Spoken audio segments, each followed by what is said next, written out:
Today, we're diving into the incredible race to re-engineer one of the most important crops on the entire planet. And this isn't just a story about farming, believe me. It's a sneak peek into the future of our food. You know, when you look at a picture like this, you see a field. But what it really is dinner for billions and billions of people.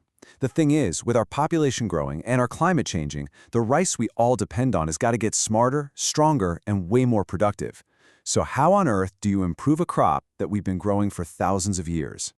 Well, the first part of the answer lies in an idea that's, pretty simple in theory, but incredibly complex to pull off in the real world: hybrid rice. So, what exactly is hybrid rice?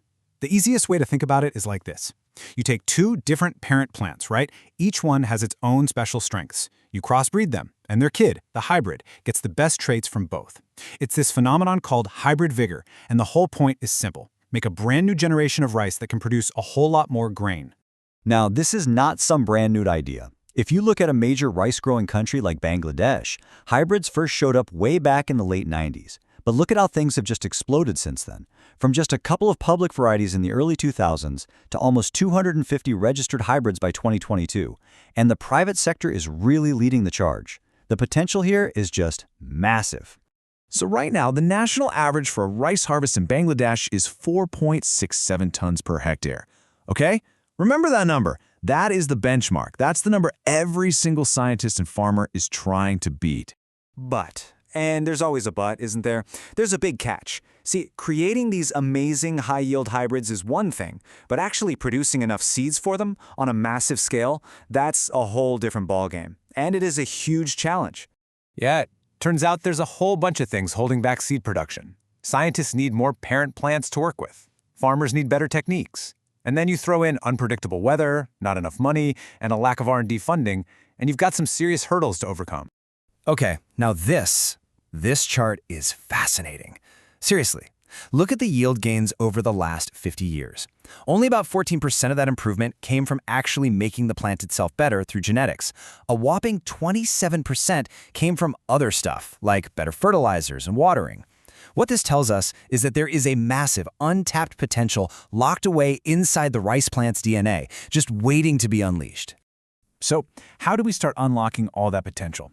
Well, the first step is actually to just get smarter right there in the field, using new techniques designed specifically for making these hybrid seeds. And it starts with something as basic as how you plant the seeds. See, to create hybrids, you have rows of a male parent plant and rows of a female parent plant. The pollen from the male needs to drift over and pollinate the female. So by getting the spacing and the ratio of the rows just right, you're basically creating a perfect little highway for that pollen to travel. And the impact of this is huge. Just by changing the planting layout, no new tech, nothing fancy, farmers can increase their seed yield by up to 15%. That's just smarter farming. Okay, the next tool is a plant hormone called gibberellic acid, or GA3 for short. You spray this on the female parent plants at just the right moment, and it basically encourages their flowers to open up wider and stay open longer. It's like propping the door open to give that incoming pollen the best possible chance to do its job. And the results are, well, they're dramatic. This one spray can boost seed yield by up to 27%. So, when you start combining techniques like this, you really start to see a transformation out in the field. And the toolbox doesn't stop there, not by a long shot. Carefully managing water can boost the number of stalks that actually produce seeds. Clipping the top leaf of the plant helps the pollen move more freely. And if it's not a windy day, farmers can even go out with simple ropes and literally shake the pollen from the male plants onto the female ones. Now, these manual techniques definitely work, but as you can imagine, they take a ton of work. And that's where technology comes in and provides a massive leap forward. Let's talk about the drone revolution. So, you have to ask the big question, right? How do you scale all this up? Shaking pollen across a giant farm by hand takes days and a lot of people. There has to be a better way, right? Oh, absolutely there is. And the proof is right here in these numbers.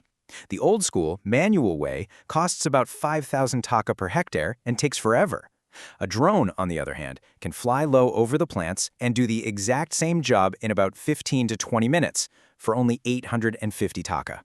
The difference in efficiency is just staggering. So what's the bottom line?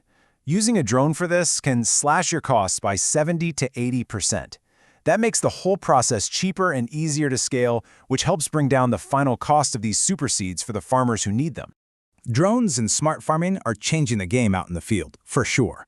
But the truly revolutionary work, the changes that could literally redefine the future of rice, well, they're happening at a level that you can't even see. And this brings us to the real cutting edge. We're talking about redesigning the rice plant from its genetic code, from the inside out, to create the absolute perfect parent plants for even better hybrids.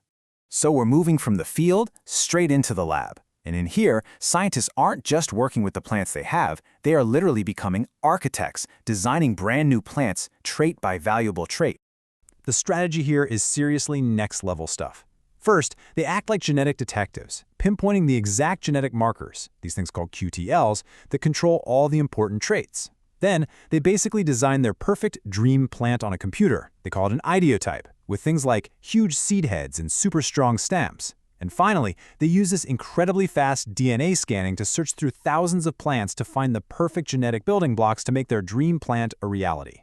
This quote really just sums it all up perfectly. The goal here is to take a deep, comprehensive dive into the genetic treasure chest of rice and use all of our most advanced molecular tools to build something better from the ground up. So it all comes down to this one final question, doesn't it?